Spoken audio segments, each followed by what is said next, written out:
What I have lined up today is I want to talk to you all about reporting, like reporting to your clients that you have with some of your, and if you don't have any yet, some of your soon to be monthly recurring services, right? Because it's a pretty important topic. I was, going through some of the things that, the CEO of my agency, my vantage point is really from working on the business. I see a lot of the dialogue going on in between my project manager, my assistant, and the clients and the fulfillment teams, right? And a big piece of doing what we do with digital marketing is communicating the value that we provide. It's very important to be able to communicate the value in an effective way, because when you sell a service like SEO, for example, it takes time for that service to actually take effect, right? You could sell somebody on a plan and they might not see any movement in their website for a couple months, right? And imagine being on the other end of that, right? You pay somebody $1,000 or $2,000 a month and you don't really know what you're getting back. You don't really see any results. It's kind of like you have this blind faith. And so one of the things that I did early on and I realized was really helpful to me was I just got in the habit of really communicating what we were doing with our clients from just a human, just a human level, like I would my friends or like I would anyone that purchased anything from me, right? Like at the end of each marketing cycle, I'll send them an email and say, hey, this is what we did. This is what we're expecting. And this is what's happening. You might not know it, but this is what's going on. And what I found is that it really improves our stick rate. People stay with us longer. They appreciate it. And it just builds a good bit of rapport with your customers. One second here. I'm adding a couple more people to the group. Is anybody doing any like monthly or weekly reporting for their customers right now for any of their services? Bruce? Norm? Yep. What are you currently doing, Bruce? Basically, I send an email that highlights the steps that we took, what we've seen as far as SEO, move somebody from page 17 to page 3 in 2.5 months. That was the biggest thing that we've seen. The keywords that we're targeting, what we've done on their website as far as adding the codes and rebuilding certain things just to get the keywords in there. What we've done, Google My Business, how we have gone in and geotagged all the images that we're putting in.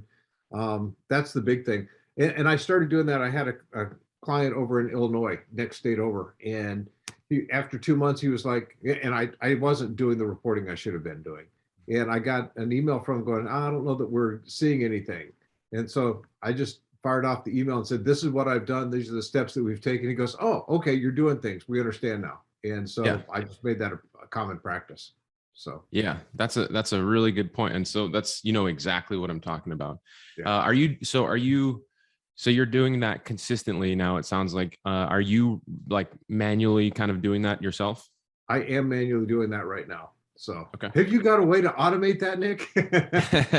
Well, so here's what I found. Here's what I found though. I did have a way to automate it, and I still do actually. If you wanted to use a tool that would give you some decent reporting that you could kind of aggregate a bunch of data together, like Google ads, Facebook ads, and ranking and all that stuff. I used to use a tool called Whatagraph, I think it was called.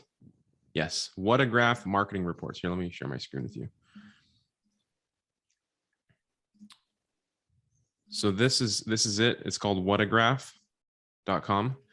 The reason that I don't do it anymore is because the automated reports, I felt when you receive an automated report, it just feels automated, right? And not that like, some people are fine with that or whatever, but I like to go a little bit above and beyond. Like I almost feel like if I send a personalized email that says like, a paragraph of what we did, it almost has more weight. It almost has more value, because when I send one of these types of reports to people, they don't really understand it. I almost have to go back and break it down with them and be like, this is what this means. They don't know these graphs. They don't know these buzzwords, these marketing terms. Really, all they want to know is, did my rankings improve? And if they did, which ones and by how much? And did you bring in more customers, or did you bring in more sales? And if so, by how much and from where, right? Those are the real main things. And you can really get that from taking a screenshot of your dashboard and putting it in an email and saying, hey, this is where we're at. Strong emphasis on these numbers right here.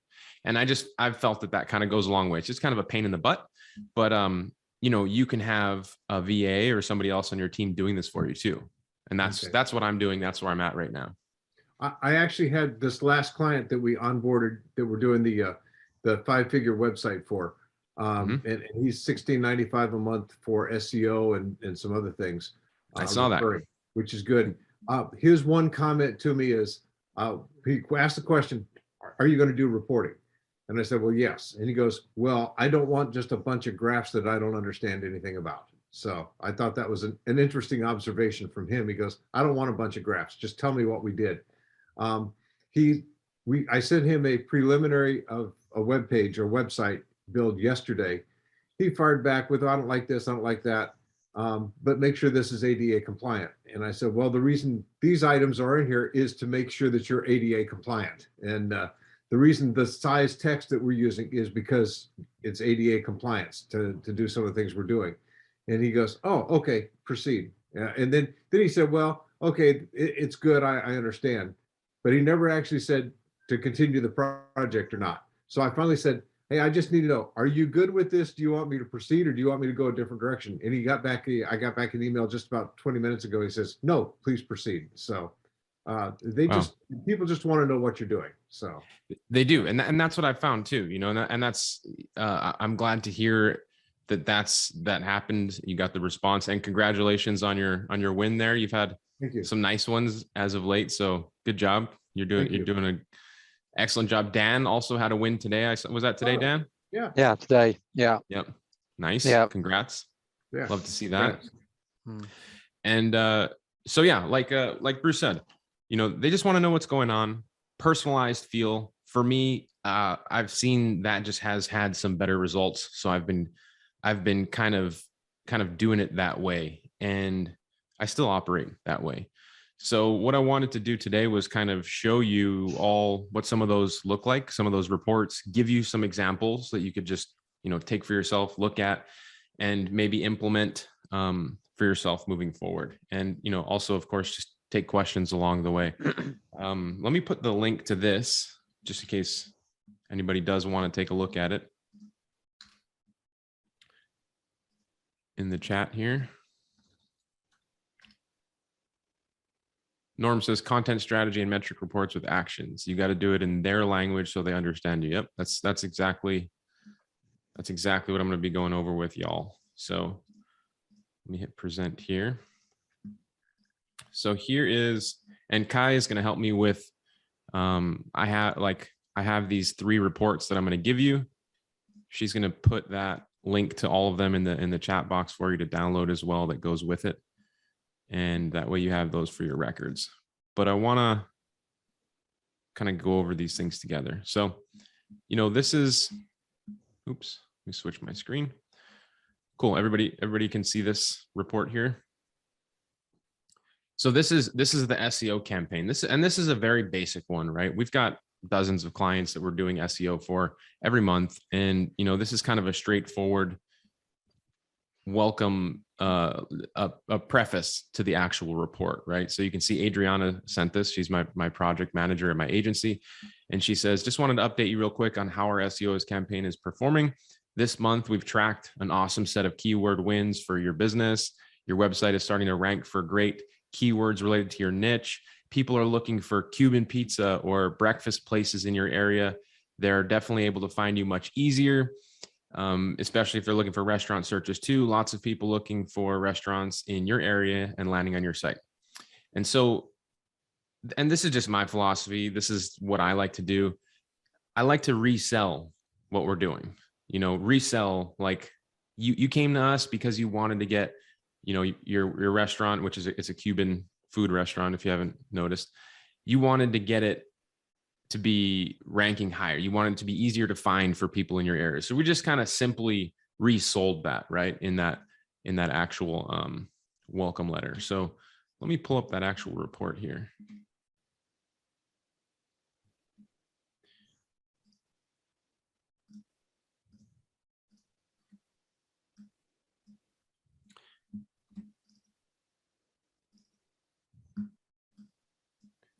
So keep in mind, this got better over time, right? My reports didn't look this nice in the beginning. They were literally everything you see in this PDF, I put in an email, and I operated that way for years. And it was only when I started having my project manager kind of gathering the metrics and putting it together in the PDF that it actually started to look a lot better, right? Right. When I had somebody else helping me do it, it actually got a lot better. It was improving. So for SEO, we do a couple of things, and I'm not going to go into the nuts and bolts of what an SEO campaign is, but here's what we do in order to rank a website higher each month. We will write articles. Somebody on my team will write articles, right? So, anywhere from 3 to 10 articles per month, and we will optimize those for SEO. They'll be based off of keywords that we search that are relevant to those businesses. We will do something that is related to some sort of an off-page signal, meaning we'll send a backlink, we'll get a backlink from somewhere, or we will build some citations, or we'll send a press release. We'll do one of those things each month in our base level SEO campaign. And, generally those are the things that we report on: the backlinks, the content, and, any other keyword ranking report, right? So any keywords that have gone up. So you can see we break it up in that way. The first section of this report is all about the on-page optimization around the monthly content marketing strategy. So it says, over these past few weeks, we've performed a new keyword analysis. Based on our findings, we've chosen a new set of 5 relevant keywords that we believe are profitable for your niche to create the latest SEO optimized articles for your blog. Here's a screenshot of the latest articles we've focused on this month. And this is just a screen capture of the articles written in their website, right? So, should you buy lobster online in Marathon, Florida? Why should you never miss out on healthy seafood in Marathon? And what is Cuban food, and where can you grab a bite in Marathon? So, the person that's receiving this is going to see like, okay, wow, they're writing articles on my website. I can see these are all relevant to me. The whole point of this report is to make them feel like they know the value that you're giving to them. And if you don't do something like this, they don't really know. A lot of business owners, they're not checking their website to see if you've written content for them. They're not. Some of them might, but not a lot of them, right? So that's the written content strategy. And I like to do the screen capture thing because it's easy, right? I don't want to have to go write all this stuff out. I've taught Adriana just to go in there, take a screen capture and put it in there. Again, this is what my email used to look like. I just would have this same thing directly in the email. Does anybody have any questions on any of this stuff too? Please feel free to stop me. I know we're still kind of in the entry level part of it, but feel free to stop me there. Bruce says that he's been to this restaurant. Have you really?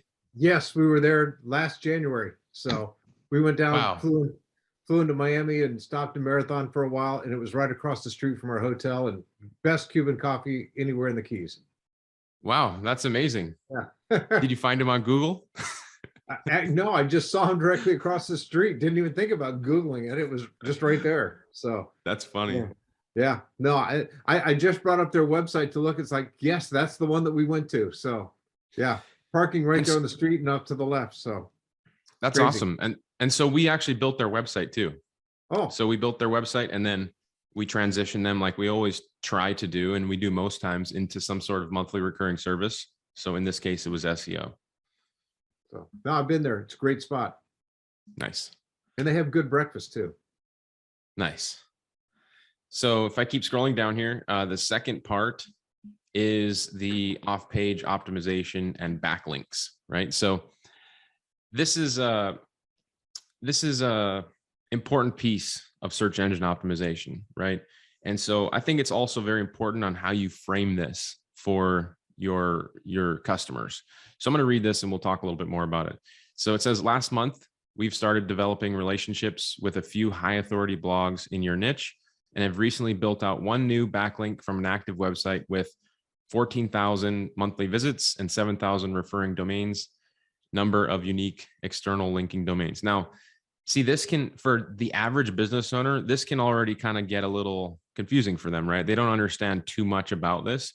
What they do understand is developing relationships with a high authority blog and built one new backlink to your website, right? And this is just telling them that there's traffic going to that website, which is the authority is being transferred over to them, right? And so we go into detail a little bit more below that. Backlinks to your website are a signal to search engines that others vouch for the quality of your website.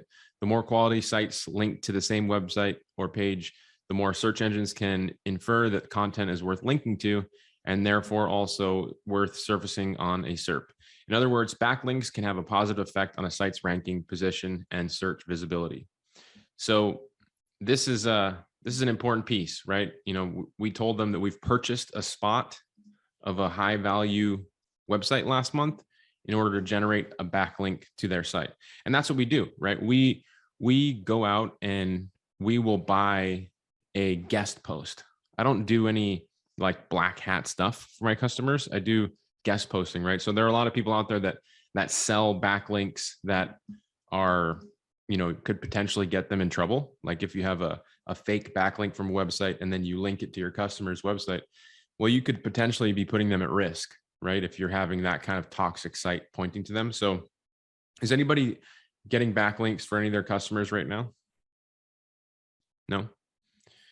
So keep in mind, like the ones that you want are guest posts. We definitely want to be using guest posts. And a guest post is, you've all gotten emails like this before, right? Where somebody says, hey, we do, we found a blog on your website. We're wondering if you would give us a link to our website.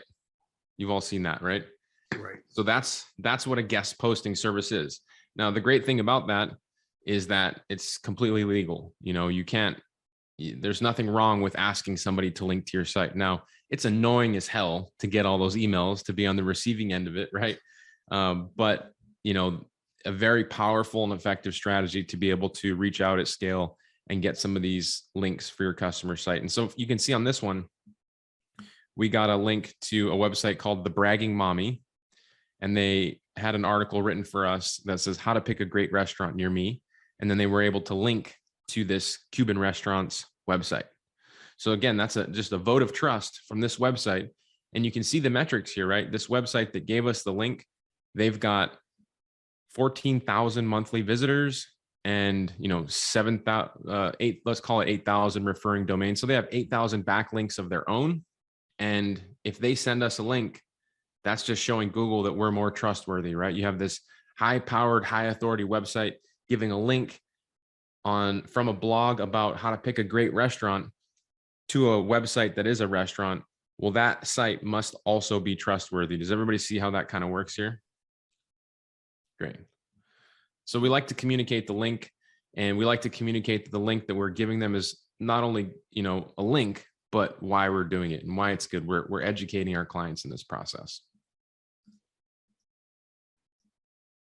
How do you go about finding those guest posts? Finding the links? Pages? That's a good question. So there are a couple of sources that we use that you'll find them in the SOPs. Right now we're using I'll have to get you the link for it. It's not like a public thing. It's in the SOP though. I'll look in the SOP. I'll look in the Yeah. SOP. Yeah. I'm going to write that down though, because I'm going to follow up with you on that, Bruce. But yeah, so we have a source. Basically how it works is just like everything else that we do in this business model, we collect the $1,000, for example, SEO monthly retainer, and we take 100 of that to buy a backlink, 100 of that for the articles, 75 of that for the project management, and maybe another 100 or so for the optimization. And then we keep, 600 to 700 ourselves. So that's Right. how we keep that margin.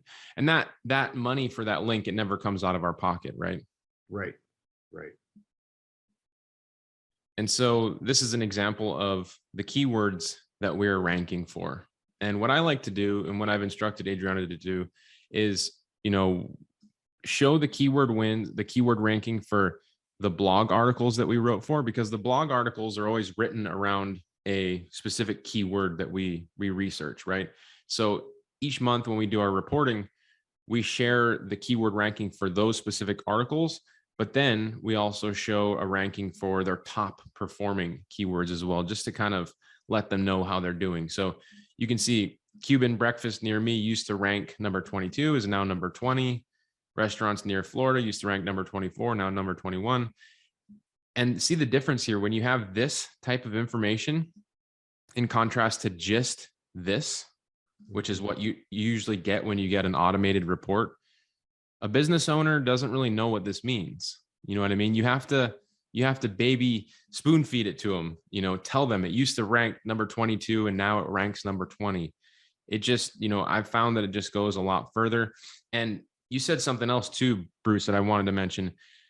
When we do this, the way that we've done this type of reporting, we actually don't get a lot of response and communications from our clients. There's not a lot of, like, every so often we get a high maintenance client, but when we get somebody on our SEO retainer and they get these types of reports coming in, they usually don't bother us very much.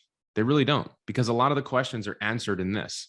You know, sometimes they'll have the occasional question, but, you know, I thought that, you know, building a digital marketing agency, I'd be having to meet people in person all the time, and they'd come to an office and they'd call me and all that stuff. But I've found that SEO can be a very low maintenance service. And not only is it very scalable and outsourceable and all that, and you're able to provide value to all your customers, but it's also very low maintenance for the most part. You're not going to have a lot of people, you know, it really matters that you set the expectation properly. But if you do that properly, you're not going to have them hitting you up all the time, bothering you, you know, because this stuff is just too confusing for most of them.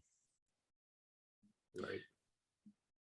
So you can see, yeah, that's kind of how we do that, how we get that ranking report there. You can get this data, the keyword data, in a number of places. Norm says he uses SEMrush, and he uses most of the, he gets most of the data for a specific client. We use SEMrush as well. For my keyword rankings, I like to use this tool. It's called serprobot.com. And I think there's a free version of it that we used forever. Let me double check that for you.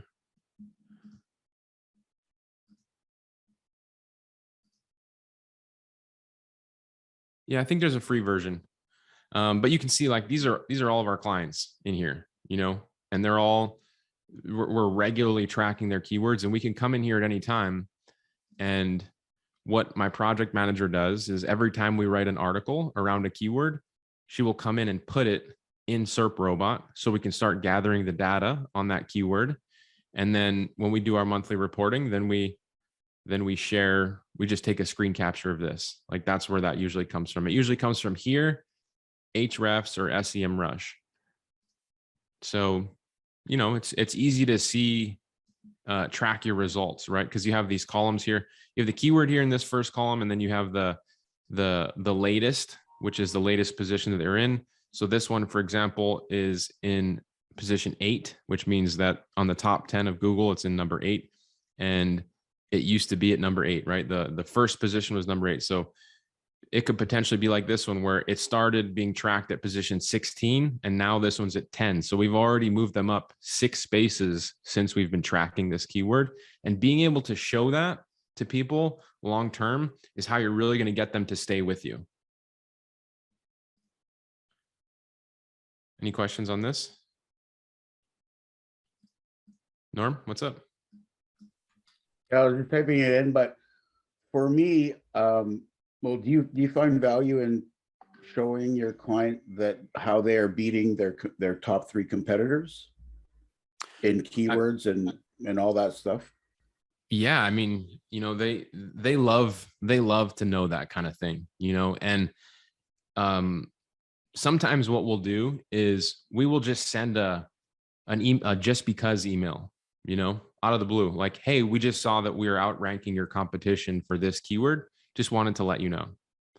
And I mean, think about that, right? It's like a surprise gift. Like they get that email and they're like, oh, okay, they're doing their job. We already know they're doing their job, but hey, we're beating our competitors now. So it really is like a relationship management thing at some point. You know what I mean? So I think that's a great angle, Norman. You know, take my reports and what I do, and feel free to like add your own metrics, your own things that you think are valuable that people would love to know about for your service.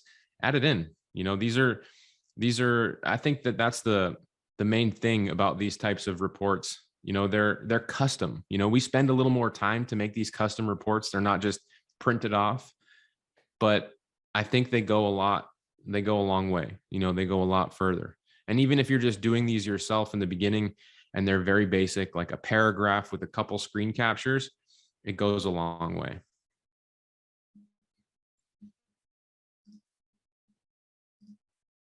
So let me see this report here. And then we like to tie it in at the end of every report with a little conclusion.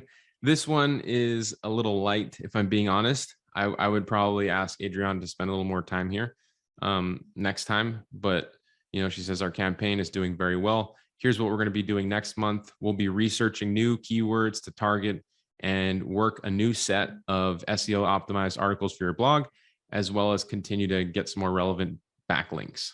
You know, so they know there's a little conclusion. This is what they can expect from us next month.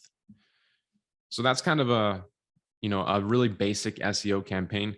We charge, I think this person is actually, we made a bit of an exception for them. We usually do a minimum of like $1,000 a month for SEO. And this one I think is it's like a half month. So we might be doing $500 a month, but that's why there's only 3 articles. You know, usually we'll do at least 5 articles. I'm not sure about what price point they're at, but it looks a little light to me, not like our standard, our base package.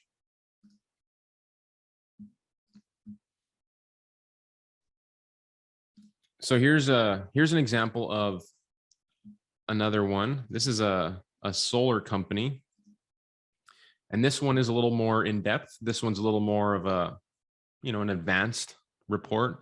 And you'll see that a recurring thing that we do is, we send emails to our clients about the services that we're doing each month for them. But the same principle applies to building a website, updating them on the process of the website in the beginning, in the middle, at the end. They want to be communicated with, and it just goes a long way.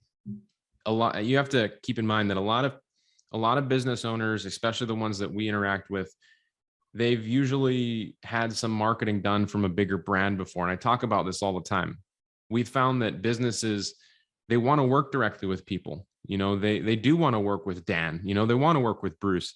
They don't want to work with a logo where they don't know who's behind the company that is doing their marketing. A lot of people have had that experience where like they're working with the Hoth, and I'm not trying to disrespect the Hoth. I'm sure they do some great things, but they have a project manager that disappears every other week. They have someone new they're working with. It's a big company. You just become a number on a stack somewhere. And, small businesses, they don't really want that. And the ones in our area, they don't really want that either. They want to know who they're working with. And I've just seen that people stick around a lot longer. They don't really ever cancel. We have a lot of clients that just stick around with us for a long time because we build this relationship. We really do. The real estate company that I signed 2 days ago, that was exactly his comment. He goes, I was dealing with somebody, couldn't even remember the name of the company, from California. And he goes, and he never contacted me. I didn't even have a way to get a hold of him. So he wants somebody local. Yeah. Yeah. And it's not because he wants to bother you. It's a way of doing business, right? You don't want to, he's local. He wants to do local. Yeah. Yeah. Yeah. And so, I'm not making this stuff up, right? Everything that I share with you all is, it's just, it is what it is from what I've seen, firsthand. So, let's talk about this one a little bit. This is for a solar company, and we do Google ads, we do SEO, and we do some retargeting on social media. And so they are on our unlimited ad campaign, which is, they pay us about $4,000 a month, and we manage however much ad spend they want to spend. So I think they probably spend anywhere from, $5,000 to $10,000 just in the actual ad spend itself. And then we also do SEO for them. So I think they're paying us about $5,000 a month for the marketing in total, and they're paying a little more for the ad spend. But keep in mind, spending $5,000 a month is a solid number in marketing. But once we go over some of these metrics and data points, it's going to be very easy to see that it makes sense to spend $5,000 a month. And that's the whole point, right? That's the whole point of these reports, is to like resell what you're doing and remind them, this is why I'm paying them. You know, when I see that credit card transaction for $5,000, I don't even budge at it, because I know in this report I just got from Nick, he just showed me that, you know, I had 33 homepage contact form submissions. I had 21 phone calls, you know, and then I had, you know, 10 email addresses get clicked on the website, 7 phone number clicks from a phone. So, you know, those are things that they can't track as much, but they definitely know the phone is ringing. They definitely know the contact form submissions are coming in. And, you know, it's just important to keep reminding them of that stuff, because, you know, as people get busy, you know, 3 or 4 days can go by. Maybe they don't get a phone call. You've sent 20 phone calls that month, but maybe there's a gap in time, and, you know, people can get itchy and think like, well, what am I paying these guys for? And you can remind them, you know, well, this month we've had 33 form submissions. It's a good number, you know, and for a solar company that has like an average product value of what, $10,000-$20,000 to install a home PV system. I mean, you're paying $10,000 in ads, including ad spend and all that. And you've got, you know, 21 phone calls, 33 contact form submissions. Out of those 50 potential leads, you only need 1 lead to be in the profit. You only need to close 1 deal to be in the profit. So it makes sense, right? They're obviously making money off of us quite a bit. So we got a little bit more metrics here. You know, we talk a little bit about the keywords. Additionally, we have some top performing keywords in December: Maui Pacific Solar, Maui Solar, Tesla Powerwall, stuff like that. Actually, I kind of skipped over this. This first paragraph at the top is similar to what Norm was just talking about. I had a just because email go out to this client earlier in the month, because we saw that we got them ranking #1 for Maui Tesla Powerwall. And Tesla Powerwalls are those batteries from Tesla that charge the entire solar system. They're really cool looking. And the client hit us up a couple months ago and they said, hey, we really want to start targeting this term. We're seeing people wanting to buy these Tesla batteries for their PV systems in their home. Can we start to target for this? And so we said, sure, no problem. We just, you know, started writing articles and optimizing for it. And now we're #1. So I sent him a just because email and I said, hey, we're #1. And, you know, that's kind of what Adrian is highlighting here at the top, that we noticed some great ranking improvements for Tesla roof related stuff. So again, just reselling, you know, asking any questions in the reporting, the initial reporting here, and reselling the value of everything that we're doing. So let me pull up this report for you. So, oh, you'll notice in this one, we actually have 2 PDFs. So we attached an actual SEO and retargeting report, which is kind of a summary, the one that I've shown you on the Cuban restaurant. And then we will also, for this particular client, he likes to see this stuff, these analytics. So it's a little more custom. We'll send him these analytics out of the ads as well. So let me kind of run through what it looks like when we put together both SEO and PPC and the retargeting together. So a couple of these sections you're already familiar with, right? We have the same thing: keywords, keyword analysis, blog articles, on-page optimization, backlinks, ranking report, and then we just add in the Facebook retargeting. So we're running some basic retargeting ads for them. You can see we have like 1, 2, 3, 4, 5, 6, 7, 8, like 10 ads. And these are all ads that are being shown to people who have already been on the website before.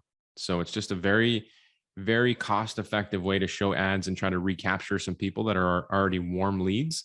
And so, oops, you can see, you know, same thing. We just take a screen capture of the Facebook dashboard. That's what this is. You know, we set the filter to be 30 days prior for the month that we've actually been doing service for them. And then we highlight it. You know, in December, we had a total of 28,500 people who visited your website. Additionally, we were able to track 145,000 impressions, and in parenthesis, number of times your ads have been shown on people's social media, right? Because they don't know what impressions means. 738 unique link clicks. And again, parentheses, number of people who have clicked on your link and went directly to your website, landing page views, et cetera, and 9 website leads. So this is a, very cost-effective strategy. Like I said, I think our ad spend there was probably around $250 to accumulate this type of data. So, if you ever get a client that you're doing Google Ads for, that's a service that you can stack onto Google Ads pretty easily. You can say, hey, have you ever heard of retargeting? Like, that's something else we can do to make your Google Ads go a little further. Because think about it like this: if you run a Google ad for someone that's looking for a solar system, solar system. Is that what it is? A PV solar system. Sounds different. Like when I say solar system, I think of, the other solar system.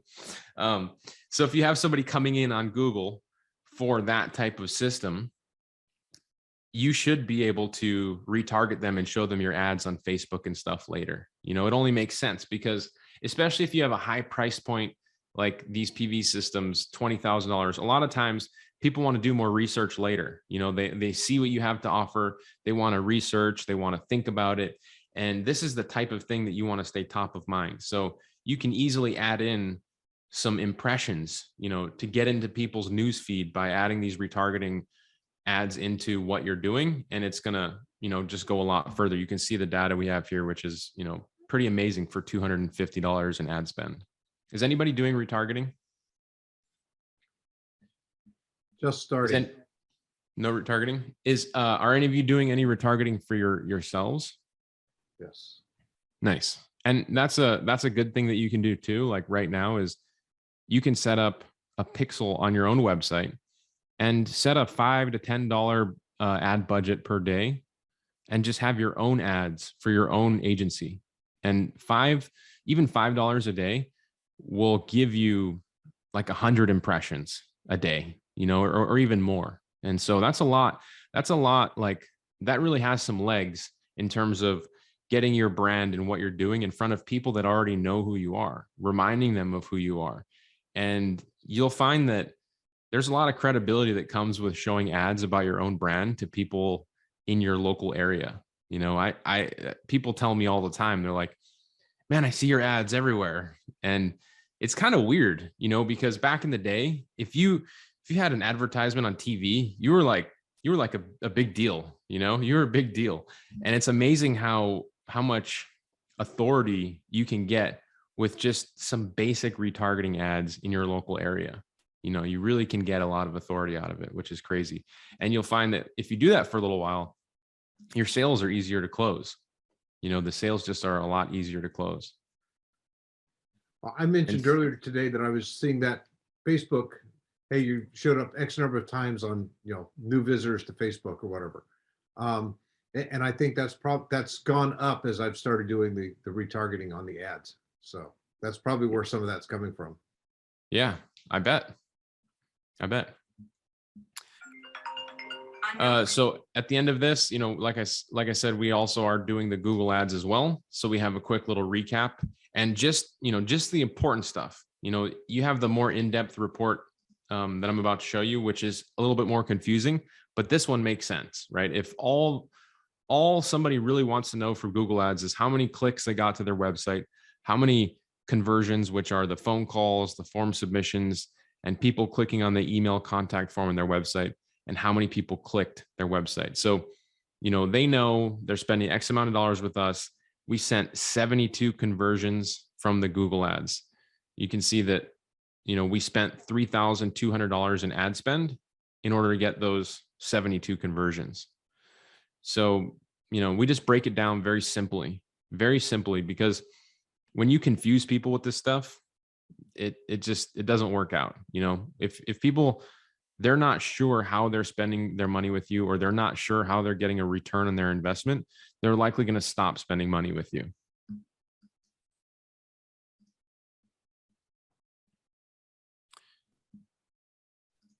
Hey, Nick, can I comment on that? Sure. Your last thing where you define conversions on there as phone calls, form submissions, and email clicks, Yep. and not jobs, because jobs depend on how well their front office people actually close them once they contact them. Yeah, that's right. Yeah. I mean, So- our job is to, send them the traffic, make the Right. phones ring. And Right. if they can't close them, like that's not our fault. That's not us. Exactly. Yeah. I had to Yeah. explain that to somebody this week. So, and I was glad that you broke it down that way, because I need to start doing that as well on the forums. So, hey, Yeah. I got you the contacts. You don't have a person answering your phone right now. You're losing, you missed 23 calls in the last 4 days. So. It's funny you say that, Bruce. I can't tell you how many times I've had some interesting interactions with people because of that. I had a guy recently that we were doing ads for that we sent him, I think it was like 12 phone calls, in like the first or 2 weeks of running ads for him. And this was a carpet cleaning business. And, we check in 2 weeks after turning on the ads. We're like, hey, this is the data we're seeing. We sent this many phone calls. How'd they work out? Like, it's just another courtesy to make sure we're doing what we're doing. And we're like, we saw that we sent you this many phone calls. How did they go? He's like, yeah, well, I wasn't able to, pick up the phone. I was busy. And I'm like, man, you need to, like, what I can't tell you how to run your business, right? He's like, yeah, but when I get a call and I'm operating the machine, I got to run back to the truck. I'm like, dude, get a Bluetooth, get some headphones. Like, you want to be a business owner, you got to start behaving like a business owner. You're not going to leave your phone in the car while you got ads going. Like, get it together. That's funny, because it was a carpet cleaner that I had that same conversation with. And I told him, I said, you fired your front office person that was answering your phone and scheduling. We even went a step further. You'll like this one. I said, let's look last December, a year ago, December and January. Where did you book your sales from? He goes, well, 30% were online. I said, well, what about the other 70? He goes, those were phone calls. I said, so you told me you're down 70% from where you were a year ago. And what you got rid of was the person answering your phone. Hire a phone person. So, yeah, it's like, I'm giving you the 30% online business that you had last year. Actually, it's increased a little bit. He's about 35%. So you got to get somebody to answer your phones. So I just think it's funny that you can do this stuff for the business owner, but you can't teach them business. So. Yeah. And there, to a certain point, like, I'll coach people along and I'll tell them, good practices and what, like the Bluetooth thing. He was like, oh yeah, I should get a Bluetooth. Like, yeah, he didn't know, right? You have to coach him. Right. But sometimes, once you start really getting these systems in place of like getting clients and all that, you'll probably be a little more particular about the people that you take on and, you actually decide to spend time with. Mm-hmm. So this is the second PDF that was included with that. And you can see this is a standard report that you can kind of get out of Google Ads. And for most people, this doesn't really make sense. But again, we send this one upon request to this client. We in our email will just take the screen capture of the most important part, right? Which is, the conversions, which is this piece here, which you already saw in that last report. Because for the average business owner, that's all that makes sense. That's all that really matters. Like these graphs and all this stuff, it just looks scary, it just looks scary to them. So, yeah.